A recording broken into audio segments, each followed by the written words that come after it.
los robots podemos reducir costos de procesos de negocio, podemos obtener datos para la toma de decisiones, pero sobre todo podemos transformar a la sociedad. ¿Dónde están los robots? Y bueno, pues obviamente yo sentí un infarto porque pues nos dedicamos a desarrollar robots y que en un medio tan fuerte dieran este mensaje era algo totalmente inaceptable, ¿no? Estos robots que existen entre nosotros, que hay millones de robots actualmente para atacar N cantidad de casos de uso en la industria, tienen una característica y es de que automatizan una única tarea a la vez. ¿Qué es el cómputo cuántico? Bueno, es un approach donde básicamente se cambia la lógica de procesamiento que tienen los sistemas informáticos tradicionales. Quantum Machine Learning básicamente eficienta la infraestructura donde corren los modelos de Machine Learning. Si nosotros vamos a estar en un mundo digital, ¿qué va a pasar con la operación del día a día? ¿Quién lo va a ejecutar? ¿Quién lo va a realizar? Por lo cual, el metaverso es un potencializador de la robótica.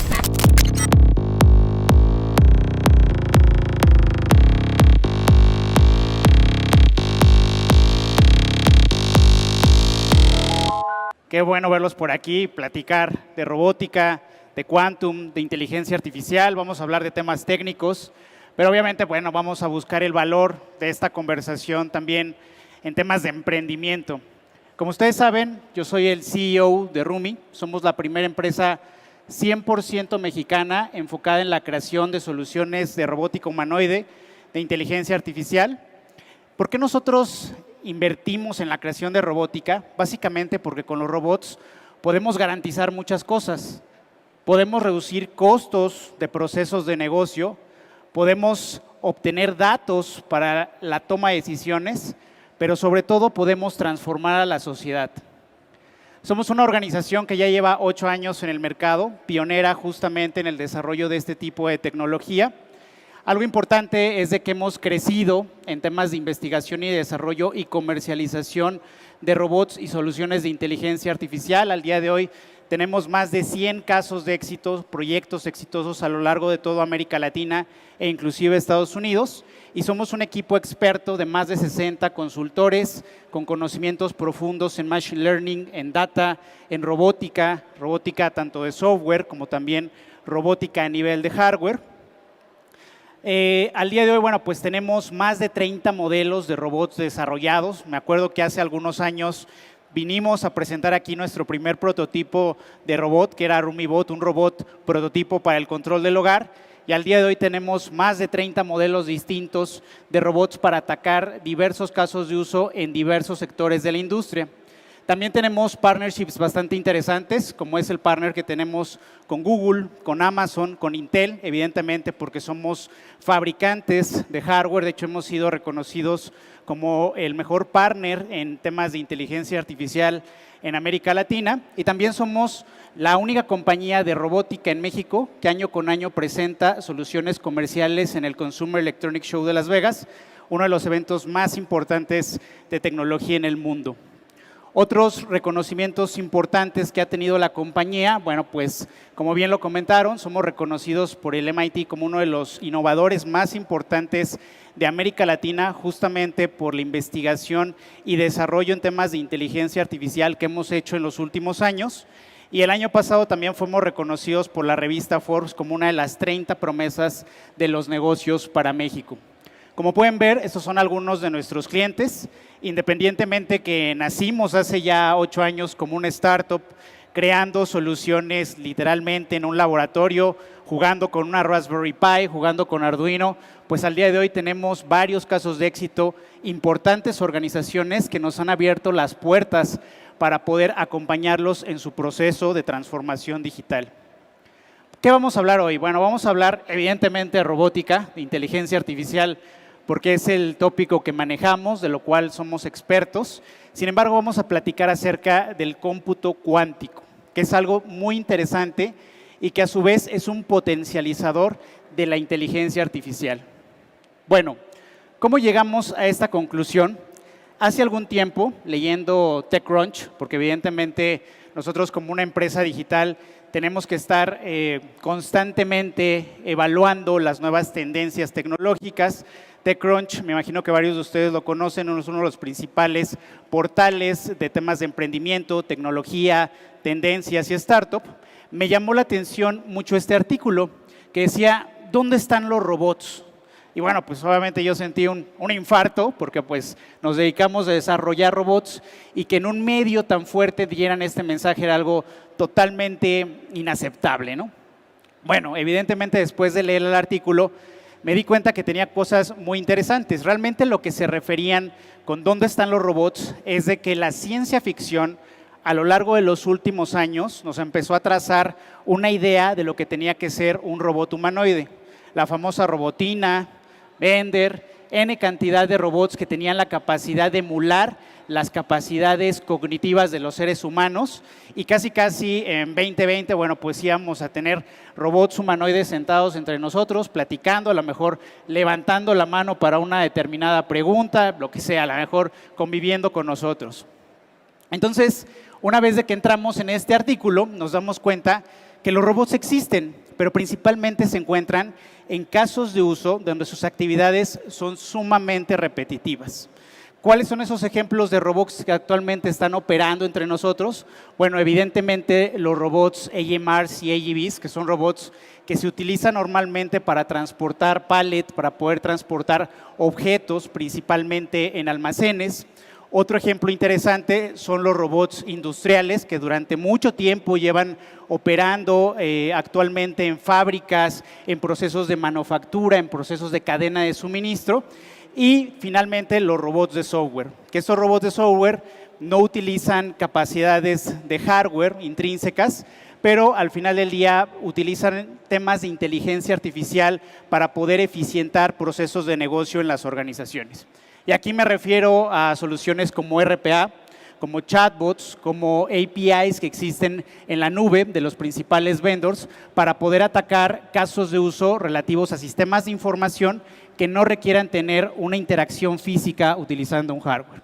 Entonces, la parte importante de esto es de que si se fijan, estos robots que existen entre nosotros, que hay millones de robots actualmente para atacar N cantidad de casos de uso en la industria, tienen una característica y es de que automatizan una única tarea a la vez. Entonces, ahí es donde hace la interrogante el autor de este post en TechCrunch, donde se menciona que ¿dónde están los robots? Porque si recordamos, la ciencia ficción lo que nos hablaba era de robots humanoides. Y aquí vamos a diferenciar lo que es un robot industrial a lo que es un robot humanoide. Esa robotina, ese Bender, esos robots que aparecían en Star Wars, androides que tenían capacidades de habla, de desplazamiento autónomo, de raciocinio y que podían prácticamente hacer cualquier actividad que un ser humano. Bueno, la característica principal de un robot humanoide es de que puede homogeneizar el conocimiento que tenemos los seres humanos. Voy a ponerles un ejemplo. Actualmente en la industria puede haber una persona que trabaje como un cajero en una sucursal y esa misma persona cuando acaba su labor en esa sucursal puede emplearse a lo mejor en el front desk de un hotel dando información y ayudando a las personas a hacer su check-in. ¿Qué pasó aquí? Bueno, pues básicamente con un entrenamiento básico las personas pueden hacer este tipo de soluciones para los usuarios finales sin la necesidad de tener un amplio expertise. Entonces, exactamente lo mismo pasa con la robótica humanoide. Los robots humanoides son robots que con la utilización de Machine Learning, de inteligencia artificial, ahorita vamos a explicar lo que es el Machine Learning para los que no lo conocen, tienen la capacidad de cambiar su comportamiento. Así como lo hacía esta cajera que después dejó de trabajar en el banco y posteriormente se empleó en el lobby de un hotel, de la misma manera lo puede hacer un robot cuando nosotros desplegamos un modelo de Machine Learning distinto en el hardware que utilizamos.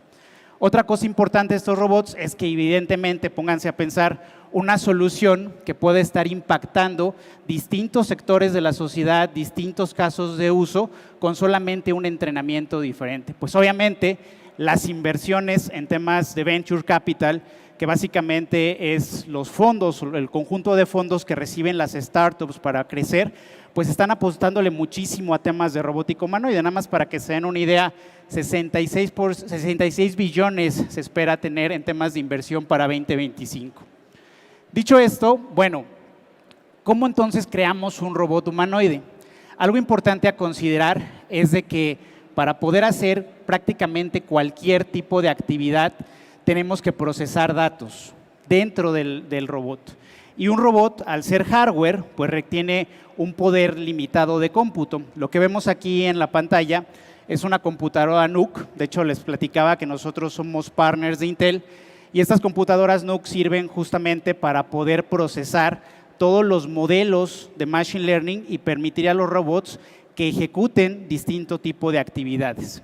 Entonces, a diferencia de los robots industriales, donde nada más se tiene que ejecutar una tarea en un momento único, exactamente la misma tarea, aquí tenemos un reto. ¿Cuál creen que es ese reto? Ejecutar distintas tareas en el mismo tiempo, en el mismo escenario de cómputo. ¿Ok? ¿Por qué será? Porque evidentemente las personas podemos hablar, podemos ver, podemos desplazarnos, podemos interpretar datos y tomar decisiones. Cada una de las cosas que les acabo de contar representan un modelo de Machine Learning, es decir, una aplicación de inteligencia artificial que debe correr en un único procesador. ¿Cuánta demanda requeriríamos para poder materializar eso? Ahora fíjense, normalmente los robots humanoides a nivel de la industria tienen módulos cognitivos que permiten homologar dichas capacidades que tenemos los seres humanos. Por un lado, como se los mencionaba, los seres humanos podemos desplazarnos, podemos caminar, aprendemos a caminar cuando somos bebés, después a correr y sobre todo aprendemos a identificar objetos para desplazarnos. De la misma manera, tenemos que nosotros crear modelos de Machine Learning en los robots humanoides que permitan este desplazamiento autónomo. Y un ejemplo muy claro son los robots de delivery que veíamos al inicio de la presentación, donde su principal tarea era desplazar objetos sin chocar a lo mejor con un montacargas, sin golpear un stand que se encuentre dentro de un retailer, por poner algunos ejemplos. Otro módulo cognitivo es la parte de procesamiento de datos. Ahorita ustedes están procesando toda la información de lo que yo les estoy hablando y con base en esa información que procesan, toman decisiones. Toman la decisión si al final de la charla hacerme una pregunta o si dicen, no, esta vez muy aburrido, pues me paro y me voy a ver los stands, ¿no? Esa ya sea una decisión que ustedes van a tomar, pero al final de cuentas es otra de las capacidades cognitivas que tenemos los seres humanos. Después, obviamente, las personas vemos. Las personas tomamos también decisiones con base en lo que nosotros percibimos de nuestro entorno y obviamente también existen modelos de Machine Learning que se despliegan dentro de los robots para poder crear esta funcionalidad cognitiva dentro de los mismos. Y finalmente la parte de Voice User Interface, que se le conoce como una interfaz de procesamiento del lenguaje natural para que los robots puedan tanto hablar como entender el lenguaje natural que tenemos los seres humanos. Entonces, ¿cuál es el mensaje que tenemos aquí? Pues evidentemente para los científicos de datos, para los ingenieros de hardware, de robótica, tenemos un difícil reto en crear un robot humanoide. Por eso es que todavía no existen entre nosotros robots con tales características y la sociedad se ha limitado a tener robots principalmente industriales, principalmente de software como los que hemos visto anteriormente, que se limitan a ejecutar una única tarea.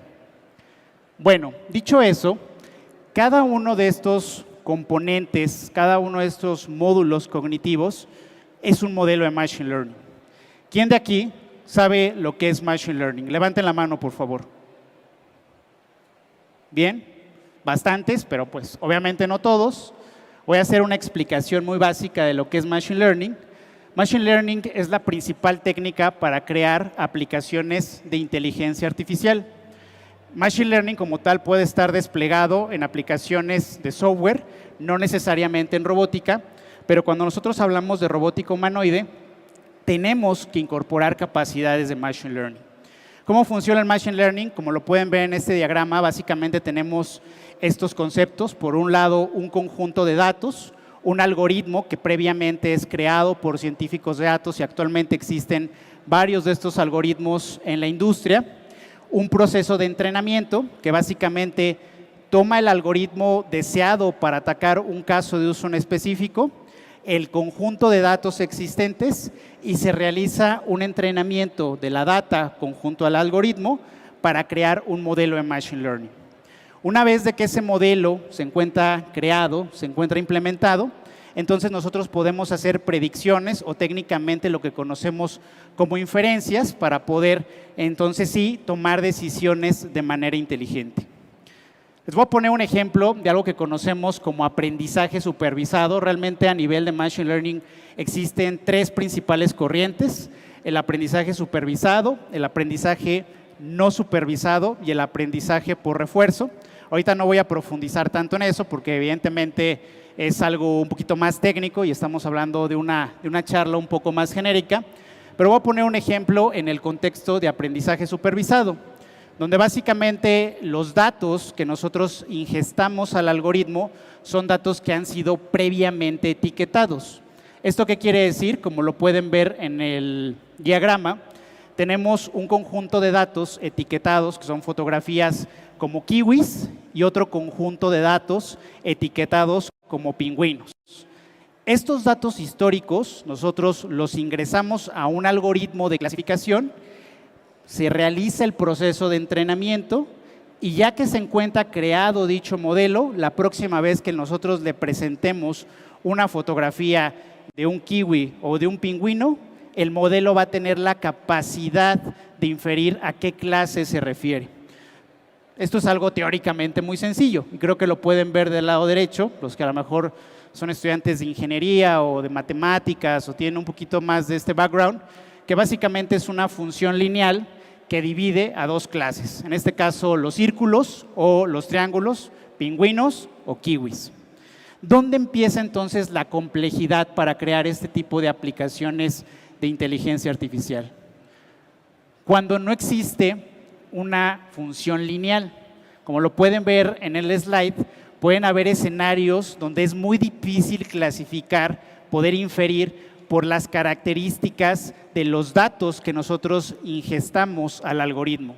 Entonces, la solución a este tipo de problemáticas pues es evidentemente sumar nuevas dimensiones al algoritmo que estamos usando. A lo mejor un ejemplo sería un algoritmo muy famoso a nivel de industria que se conoce como Support Vector Machines, y así subsecuentemente para ser cada vez más asertivos en la identificación de esos datos y evidentemente crear aplicaciones más inteligentes. Sin embargo, pues imagínense, cada vez de que nosotros incorporamos una dimensión al algoritmo, se requiere más poder de cómputo. Si metemos una nueva dimensión al algoritmo, vamos a requerir cada vez más y más y más y más poder de cómputo. Entonces, por ahí tenemos una principal problemática. Tenemos que hacer algoritmos extremadamente eficientes y por el otro lado tenemos que tener muchísimo dinero para tener servidores lo suficientemente robustos para correr esos algoritmos. Ese mismo problema ocurre en el momento del entrenamiento. Lo que les acabo de platicar ocurre cuando nosotros ya queremos inferir, vamos a decirlo, una clase, ¿no? Ya tenemos varias clases identificadas y queremos inferir un récord nuevo. Sin embargo, también cuando entrenamos esos nuevos modelos de Machine Learning, pasamos exactamente por el mismo proceso. De hecho, esto es una red neuronal, para los que no lo conocen, así es como se visualizan las redes neuronales. Y la parte del medio son las capas intermedias de los nodos que se tienen que estar considerando para hacer cada vez más inteligente la red neuronal. Mientras más puntitos amarillos nosotros tenemos, más compleja es nuestra red neuronal y por lo cual necesitamos un mayor tiempo de entrenamiento del algoritmo. Entonces, si se fijan, en ambas partes del proceso, tanto a nivel de la inferencia, cuando hacemos la predicción, como a nivel del entrenamiento, ¿qué requerimos? En el mejor de los casos, tiempo, y en el peor de los casos, poder de cómputo, es decir, infraestructura, es decir, aceleración. Entonces, ¿cuál es la respuesta inmediata? Bueno, los proveedores de tecnología en la nube, como lo es Amazon Web Service, como lo es Google, como lo es Azure de Microsoft, otorgan estas capacidades de cómputo a los científicos de datos para que nosotros con unos cuantos clics podamos obtener infraestructura como servicio y simplemente nosotros paguemos por la utilización de estos recursos cuando tengamos que entrenar los algoritmos o cuando tengamos que inferir esos algoritmos. Sin embargo, aquí viene otro problema, pues creo que no todos nosotros tenemos dinero suficiente para pagar una mensualidad de aceleración de gráficos para correr redes neuronales, por un lado. Y la realidad es de que también en la otra arista de la conversación, los algoritmos siempre van a tener un límite. Por mucho poder de cómputo que nosotros pongamos a la disposición del modelo, tarde o temprano se va a acabar, ¿no? A menos de que seamos un instituto de investigación súper fondeado en materia de venture capital, lo cual evidentemente en América Latina no ocurre. Entonces, ¿cuál sería la respuesta a esta problemática? A lo que conocemos como cómputo cuántico. Y hago otra pregunta, ¿quiénes de ustedes conocen lo que es el cómputo cuántico? ¿Han escuchado del cómputo cuántico? Fíjense, ya van bajando las manos, ¿no? Poco a poco. ¿Qué es el cómputo cuántico? Bueno, es un approach donde básicamente se cambia la lógica de procesamiento que tienen los sistemas informáticos tradicionales. Para los que tenemos un poquito más de horas de vuelo en temas de sistemas de información, sabemos que la mayoría de estos sistemas informáticos trabajan bajo el concepto de 1 o 0, ¿no? Dígitos binarios. Cuando nosotros estamos implementando cómputo cuántico, este approach o esta lógica cambia a la utilización de qubits, donde básicamente nosotros podemos tener esos dos estados, 0, 1, en distintas fases cuando se utiliza el qubit. En pocas palabras, sin entrar en tecnicismos, lo que nos permite esto es tener un gran poder de procesamiento de cómputo. Entonces, cuando nos enfrentamos, por un lado, a las problemáticas de robótica, de inteligencia artificial, de machine learning que hemos platicado, y tenemos la capacidad de tener una infraestructura que soporte dichos modelos para poder hacer predicciones 10 veces mejores de los que actualmente tenemos, logramos el concepto de Quantum Machine Learning. Y aquí lo pueden ver. Quantum Machine Learning básicamente eficienta la infraestructura donde corren los modelos de Machine Learning. No cambia el algoritmo sigue siendo el mismo, pero sí la capa subyacente de procesamiento de dichos modelos es totalmente bajo un otro paradigma. Y aquí lo pueden ver en el slide, ¿no? En el escenario tradicional, vamos a llamarlo así, normalmente, como se los mencioné, nosotros como científicos de datos identificamos un modelo de los que existen actualmente en la industria. Conocemos librerías como PyTorch, como TensorFlow, como Apache MXNet, y dentro de esas librerías vienen N cantidad de modelos, de algoritmos de inteligencia artificial que nosotros seleccionamos para atacar un caso de uso en específico. Después, dependiendo de las características del modelo, instanciamos infraestructura en la nube, o si tienen mucho dinero, pues la compran para su casa, con aceleración de CPUs, con aceleración de gráfica, GPUs, o TensorFlow Process Units, y se corre el modelo. Sin embargo, como lo pueden ver del lado izquierdo, pues esto te da un reconocimiento de patrón un poco segmentado y sobre todo lleva muchísimo tiempo. Nosotros en Rumi, en todos los proyectos que tenemos, la mayor complejidad que siempre enfrentamos con nuestros clientes es en el proceso de entrenamiento de los modelos, ¿no? Porque el cliente dice, yo quiero que la inteligencia artificial funcione ya, yo tengo un deadline para comercializar mi aplicación o para transformarme digitalmente y lamentablemente pues tú te estás tardando mucho. Y la respuesta es no me estoy tardando yo, se está tardando la computadora que tiene que procesar datos y datos de información para crear el modelo. Del otro lado, como pueden ver, en lugar de utilizar infraestructura de aceleración de gráficos, CPUs, GPUs, TensorFlow, Process Units, utilizamos el procesamiento cuántico que nos va a dar dos ventajas. Por un lado, nos va a permitir identificar patrones cada vez más complejos, es decir, hacer a los modelos cada vez más inteligentes, y la parte también muy importante a nivel económico, nos va a reducir el tiempo de ejecución de dichos modelos y de entrenamiento también.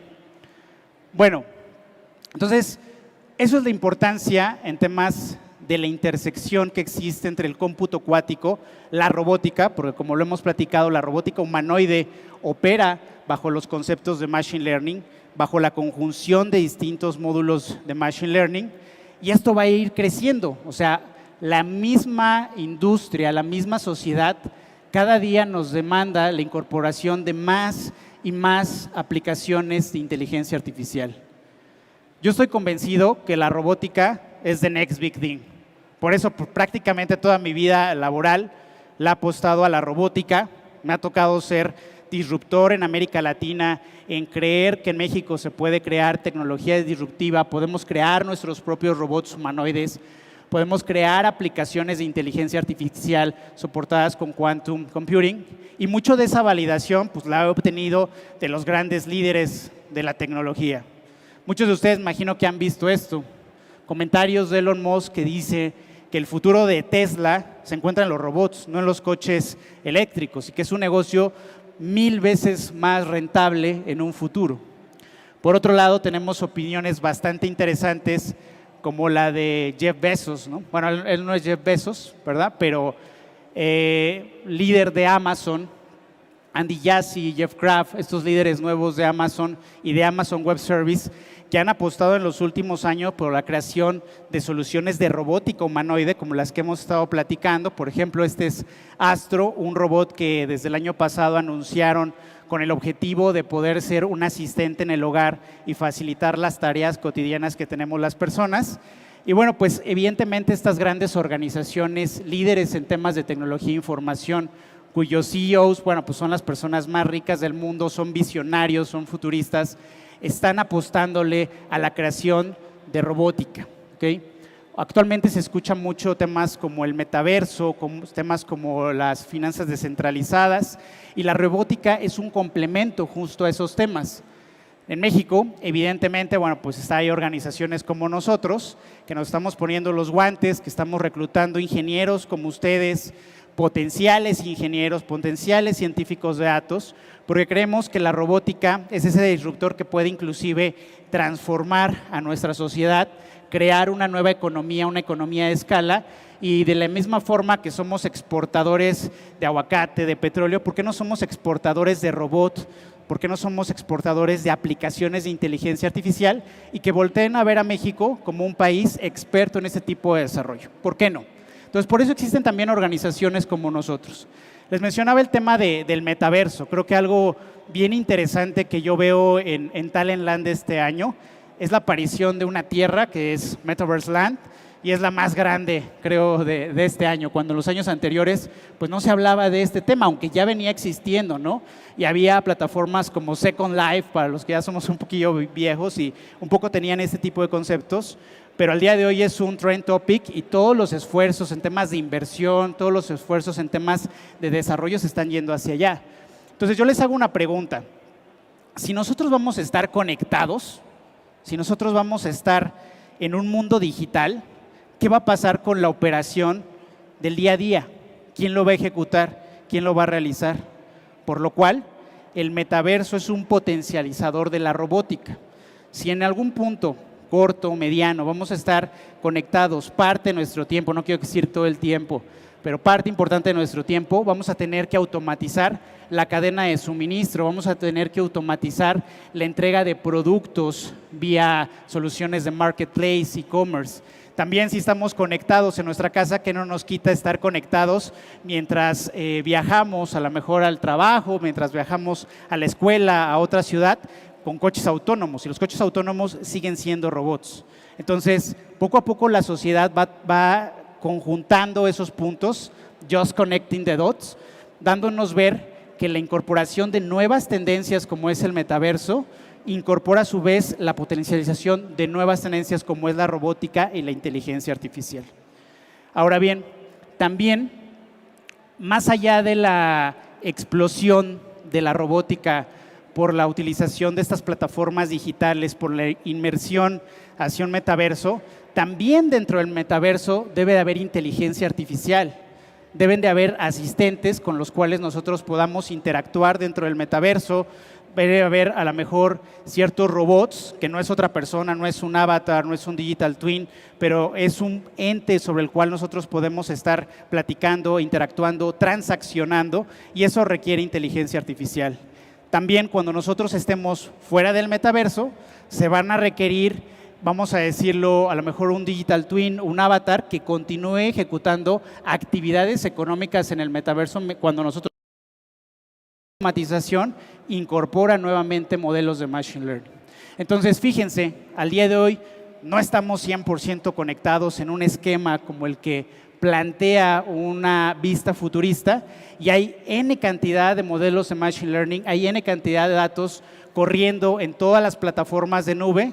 Cuando ocurra esto, pues imagínense el boom que vamos a necesitar de procesamiento. Y evidentemente la respuesta a garantizar ese procesamiento es el cómputo cuántico. Ya para finalizar, hablemos un poco de ética. Creo que siempre que he dado una conferencia me preguntan, ¿y en qué momento estos robots, y ahora con cómputo cuántico, se nos van a rebelar, nos van a disparar, nos van a atacar? Bueno, este es un video, es fake, no se espanten, ¿no? Es un video de una empresa de animación que hace una parodia del robot Atlas de Boston Dynamics, donde básicamente trata de hacer una sátira del entrenamiento que normalmente reciben estos robots. Me imagino que varios de ustedes han visto al robot Atlas, que es este humanoide, uno de los más avanzados del mundo, que normalmente cuando hacen sus demos, sus presentaciones, sus videos de YouTube, pues lo están empujando, lo están tirando, le están poniendo N cantidad de obstáculos para que se garantice que pueda ejecutar correctamente sus acciones, ¿no? Entonces, en este video, bueno, pues estamos en un entorno de guerra, ¿no? Y muchas preguntas que vienen a la mente es si vamos a poder correr modelos de Machine Learning dentro del Quantum Computing, ¿hasta dónde vamos a poder llegar?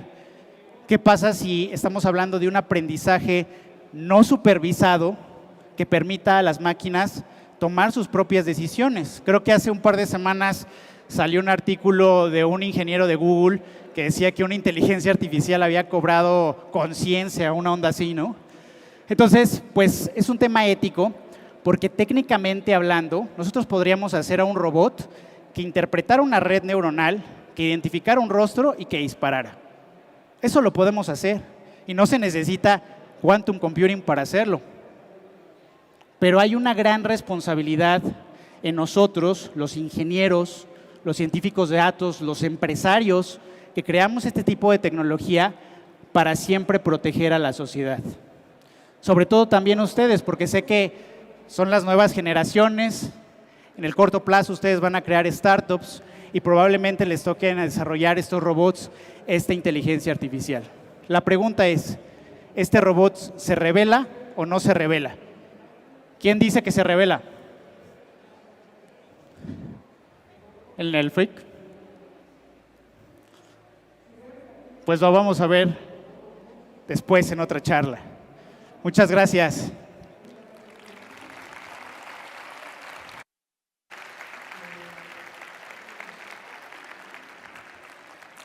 Tenemos 20 minutos. Si alguien tiene una duda, algún comentario, adelante, por favor.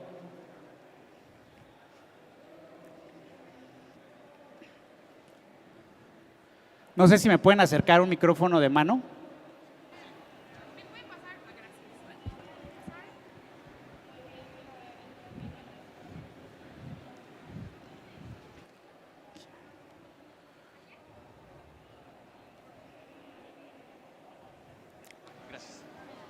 Hola, buenas tardes. Buenas tardes. ¿Has pensado en la parte que sigue a la hora de la programación? Bueno, hay como una teoría que habla de que el siguiente paso también sería emociones dentro de estos tipos de sistemas, ¿no?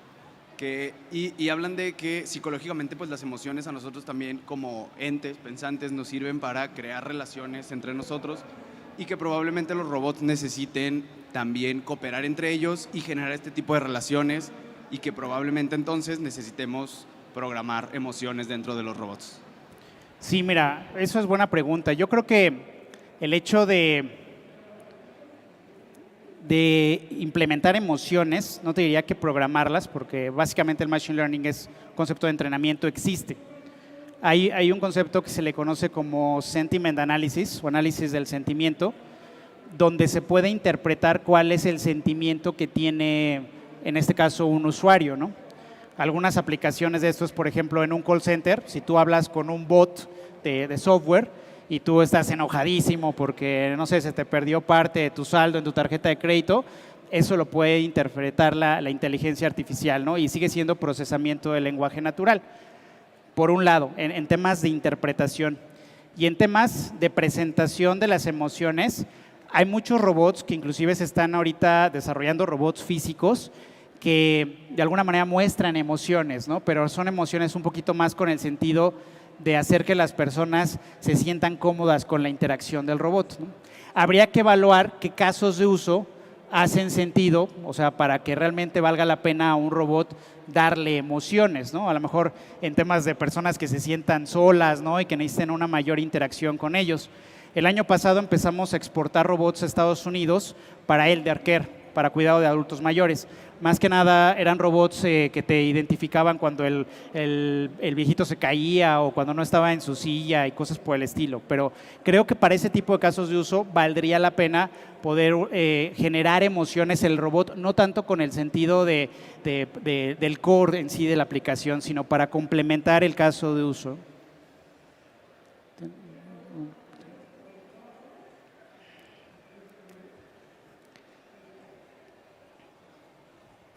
Pues no, sí. Bueno, aquí. Y ahorita con el tema de ético que comentaste, yo por ahí vi una discusión en el caso de los carros de Tesla. Identifican accidentes inminentes, tienen sistemas para protegerse, pero mi duda es, en un futuro, ¿cómo se va a determinar o el valor de toma de decisiones?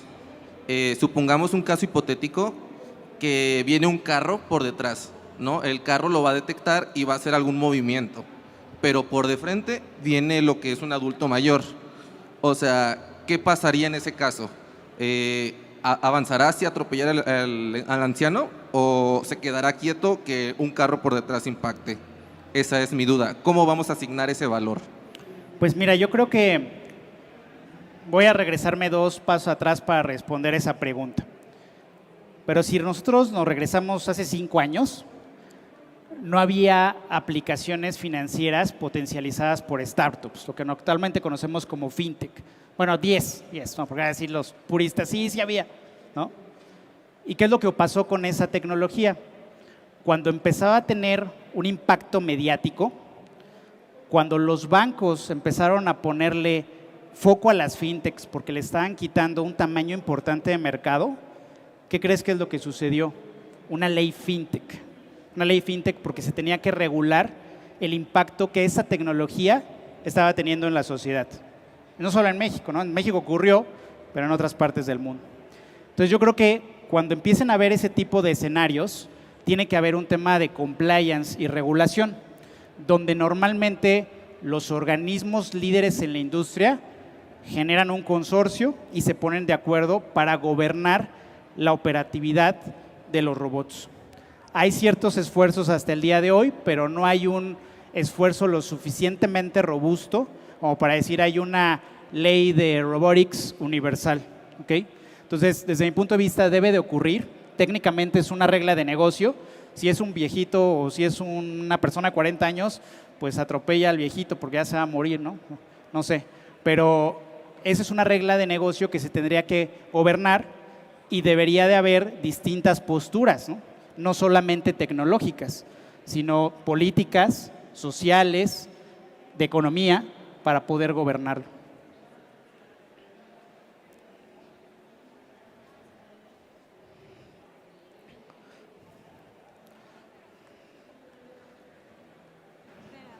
Hola, disculpa, al respecto del mercado de las computadoras cuánticas, aquí en México no hay quien produzca ningún equipo. ¿De quién está hablando? Aquí. Sí. Entonces, bueno, me parece que Google y Microsoft sí tienen como producción o tienen pues máquinas que sí pueden ejecutar cómputo cuántico. Pero al respecto de pues Rumi, ¿cuál sería su perspectiva de cómo van a resolver esa parte? Porque para que tú puedas darle cómputo cuántico a un robot, necesitas que ese procesamiento esté sucediendo, ya sea a través de la nube. Y bueno, realmente no, pues no creo que puedas como meterlo en el dispositivo, pero sí me gustaría saber cuál es la perspectiva que tiene Rumi al respecto del futuro, de cómo van a implementarlo. ¿Se van a apoyar de empresas extranjeras o qué onda? Sí, tiene que ser 100% en la nube. ¿Por qué? Porque, mira, el poder hablar de cómputo cuántico representa una inversión enorme de capital, ¿no? Y si bien al día de hoy puedo decirte que somos una mediana empresa en vías de crecimiento, de expansión, nuestro negocio no es crear cómputo cuántico, sino aplicaciones de robótica, ¿no? Entonces, un principio básico para cualquier startup, para cualquier persona que esté creando productos, es reutilizar. Es el concepto de reutilización.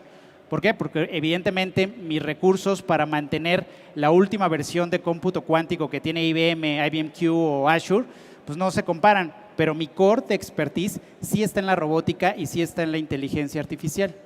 Entonces, en una etapa temprana, o sea, si me preguntas por Rumi, nosotros definitivamente consumiríamos los servicios cuánticos de un proveedor en la nube como los que actualmente te ofrece Amazon, Google o IBM, ¿no? Y ese mismo precepto lo llevamos al día de hoy. Por eso somos partners de Google, somos partners de Amazon Web Service, porque inclusive el Machine Learning tradicional, no el Quantum Machine Learning, parte de nuestros modelos los corremos en la nube.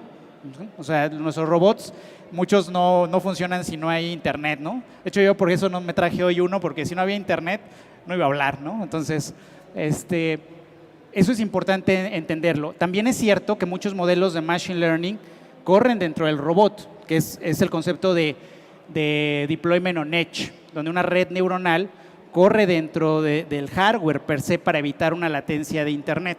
Y ahí sí va a haber un reto importante, porque no vas a crear una computadora cuántica al tamaño de una USB para que corra la red neuronal del Quantum Machine Learning on-premise, ¿no? On edge, perdón. Pero bueno, va a ser parte de la evolución. El Quantum Machine Learning es muy nuevo, ¿no? Es una práctica muy nueva. Hay libros, o sea, tú puedes desarrollar el día de hoy Quantum Machine Learning con Python, ¿no? Acabando esta conferencia. Pero en el momento uno, el primer step es instanciar dentro de un proveedor de servicios cloud, de las alianzas comerciales que tenemos.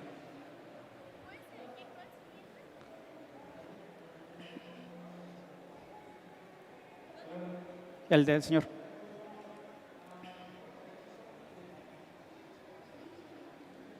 ¿Qué tal? Buenas tardes. Y fíjate que yo he visto mucho un tema de las personas, la posición que tienen sobre la inteligencia artificial y el machine learning, que lo ven como algo que reemplazará sus trabajos, ¿no?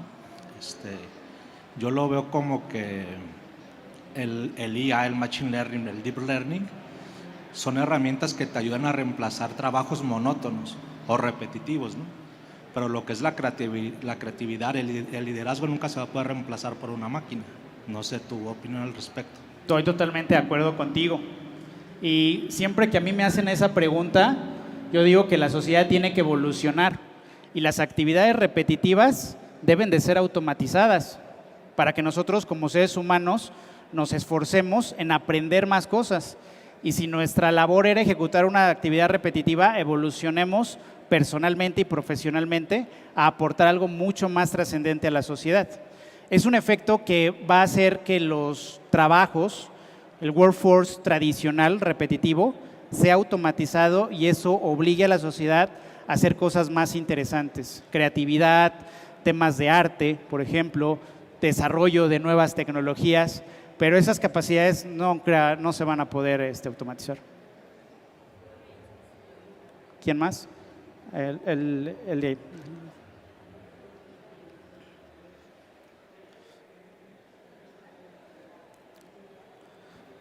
Gracias, buenas tardes y muchas gracias por la ponencia. Mi pregunta va sobre todo a cómo es el estado actual de las aplicaciones y los robots que ustedes han hecho dentro de Rumi. ¿Cómo es la implementación como tal? O sea, sin entrar tanto como, no sé, en secretos industriales o algo que tengan ustedes. ¿Cómo es y qué tanto de los modelos corren en sí en los robots? Hace poquito, ahorita contestaste que hay unos robots que incluso no funcionan sin internet. Es que no te escucho muy bien, no sé si te lo puedes pegar un poquito más. ¿Ahí me escuchas bien? Sí. Lo que comentabas ahorita es que hay unos robots que incluso no funcionan sin internet, ¿no? De los que ustedes han implementado en Rumi. Y mi pregunta, de hecho, iba a eso. ¿Qué tanto de los modelos que ustedes hacen del entrenamiento y como tal, ya cuando tienen la aplicación, corren sí dentro de los robots? ¿Y cuál es el estado actual, pues, el estado del arte ahorita que ustedes están manejando? ¿De nuestros robots cuál es el estado actual? Sí, ¿cómo funcionan, pues? ¿Cómo funciona la arquitectura general de nuestros robots? Sí, o sea, ¿cómo es la implementación? Bueno, nosotros tenemos distintos modelos de robots. tenemos robots principalmente humanoides, porque es parte de la ventaja que desarrollamos. Y normalmente esos robots corren los modelos de Machine Learning que hemos estado hablando, algunos de ellos en la computadora central, que es la NUC, que platicábamos, y otros modelos los corremos en la nube.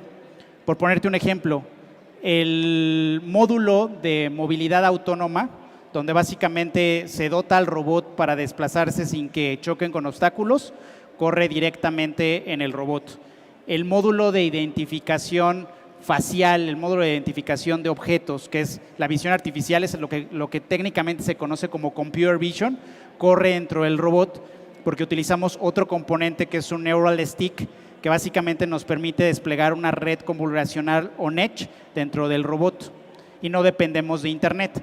Claro, evidentemente cada vez de que se tiene que actualizar el modelo, porque es una nueva versión del modelo con más datos, más inteligente, tenemos que irlo a entrenar en la nube y conectar otra vez la memoria en el robot para que pueda inferir sin la dependencia de la nube. Sin embargo, para el tema de habla, por ejemplo, que ahí estamos hablando de otra disciplina que es el procesamiento del lenguaje natural, ahí no tenemos al día de hoy y a nivel de la industria no existe un componente desarrollado lo suficientemente robusto que te permita hacer que un robot hable sin la dependencia de internet, porque el motor de procesamiento del lenguaje natural como Watson, Lex de Amazon, Dialogflow, que son motores para poder hacer chatbots, ¿no? Es la misma lógica que requerimos y el mismo nivel de procesamiento, ¿no? Entonces ahí en ese sentido pues sí nos conectamos a la nube y puedes hablar con el robot. Entonces, sintetizando, la arquitectura es híbrida, hay ciertos modelos desplegados on edge dentro del robot y hay ciertos modelos que corren en la nube que básicamente nos conectamos a ellos dependiendo del tipo de requerimiento que tenemos. Hay robots que son de delivery, que lo único que hacen es de que transportan objetos, para eso no tienen que hablar, ¿verdad? Entonces no hay necesidad de una conexión a internet, pero los robots sociales que tenemos para el front desk de un hotel, de un hospital, pues eso sí, todo el tiempo a internet.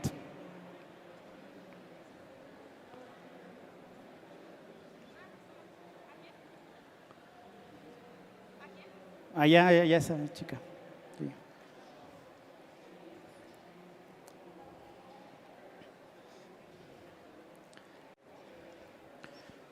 Hola, buenas tardes. Vengo aquí con unos amigos que estamos empezando la carrera en robótica y quería saber algunas de sus recomendaciones para la gente que está empezando en el campo como nosotros. No te escuché. Vengo con amigos que estamos empezando la carrera en robótica y quería saber algunas recomendaciones para gente que comienza en el campo de la robótica como nosotros. ¿Unas recomendaciones? Sí. Bueno, yo creo que ahí hay dos caminos y esa yo creo que ha sido la mejor pregunta, ¿no? Porque yo te podría decir que a nosotros nos tocó picar piedra, ¿no? Hay muy poco, o sea, en México hay mucha investigación y desarrollo de robótica. O sea, hay competencias que se han ganado globalmente. La Robocop hemos quedado en segundo lugar con la UNAM, con el Politécnico, con varias universidades, La Salle, yo soy de La Salle, en algún momento llevamos buenos lugares de la Robocop. Ahorita hay un equipo en Guanajuato que está desarrollando a Prometheus y va a un premio muy importante. Sin embargo, todo esto es investigación.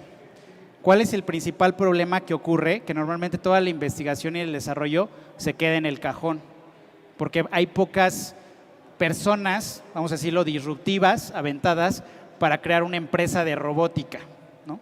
Hay muchos stoppers que tú puedes enfrentarte.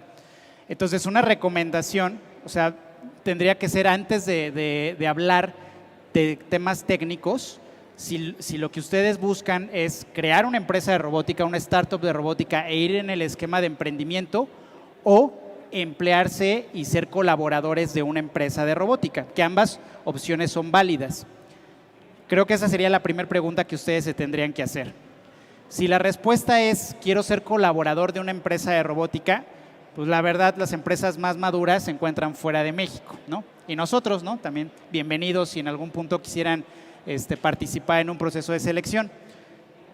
Sin embargo, eso porque es importante, porque mi recomendación sería que evalúen, hay un portal que se le conoce como Crunchbase, donde se muestran las transacciones de todas las startups de robótica, pequeñas, medianas, grandes, y pueden ver qué tipo de robótica se está utilizando y les llama sentido, ¿no? O sea, a lo mejor si les gusta la robótica de seguridad, pues podrían un poco acercarse a la robótica que tiene Cobalt, ¿no? O Nighthawk.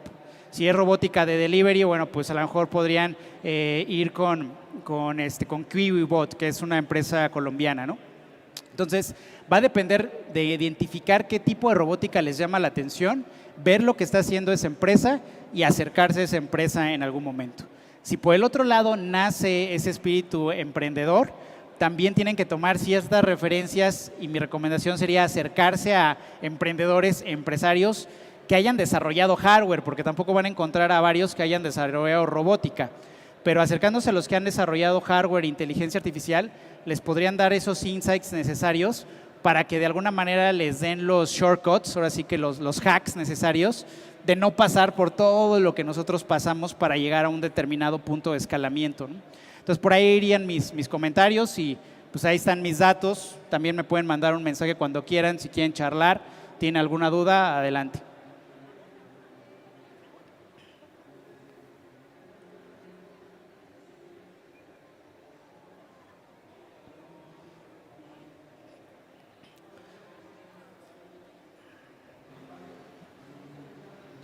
Hola, mi pregunta es, yo también soy estudiante de robótica y como que siempre me ha venido esta idea de cuando las ciudades ya sean totalmente automatizadas, con robots por doquier, así como se ven en las películas y así, como ya pasa en Seúl, esta implementación, pues yo supongo que esto va a acelerar como estas ciudades. ¿Como cuánto tiempo crees que calcule? Y más en Latinoamérica, si ¿crees que llegue a haber alguna ciudad así aquí en Latinoamérica? Si a lo mejor puede ser México, incluso Guadalajara, que se empieza a automatizar mucho más la ciudad. ¿O cuál es tu opinión sobre estas ciudades también muy automatizadas? No, pues me encantan, o sea, a mí me encanta igual que tú, ¿no? Por eso hice una empresa de robótica. Pero pues mira, o sea, sí creo que va a haber una adopción mayoritariamente en Japón, ¿no? Creo que lo que tú mencionas mucho es como la cultura cyberpunk, ¿no? Y la vista futurista de automatización. Yo creo que las primeras va a ser Japón, ¿no? Tal vez ciertos lugares en Estados Unidos como Silicon Valley son muy propensas a este grado de automatización. En América Latina hay muchos temas, ¿no? O sea, por ejemplo, el año antepasado desarrollamos un robot de delivery para que tú pudieras pedir comida y te lo llevara a tu casa. Pero obviamente no lo pudimos poner en un ambiente productivo porque lo abrían y se robaban la comida o se querían cargar al robot, ¿no? Entonces, hay muchos temas asociados a América Latina y sí creo que hay mucho espacio todavía para que se pueda llegar a tener una ciudad 100% automatizada. Pero una vez más regreso la conversación al tema de metaverso, ¿no? Y aquí hay expertos en metaverso que saben mucho más que yo, pero sí creo que la adopción de este tipo de tecnologías digitales va a forzar a la sociedad a que automaticemos las tareas comunes, porque pues ¿quién las va a hacer si todos vamos a estar conectados, ¿no? Si todos vamos a un mundo digital, la cadena de suministro se tiene que automatizar, ¿no? Y al día de hoy, pues, bien o mal, funciona. Otro tema macroeconómico es de que los salarios de un transportista, los salarios de un manejador de montacargas en un almacén son muy bajos para América Latina. Entonces, cuando pones un robot, el caso de negocio económico no da, porque sale más caro el robot que el tener personas ejecutando ese tipo de acciones, ¿no? Entonces, poco a poco va a ocurrir eso, cuando se disminuyan los costos del hardware, la adopción del quantum computing, la adopción del cómputo en la nube, que se disminuyan los costos por un lado y que la misma sociedad con temas como metaverso, adopción de tecnologías digitales, nos obliguen a ese punto de automatización. Pero sí creo que hay mucho tiempo adelante, ¿no? Tal vez 30 años.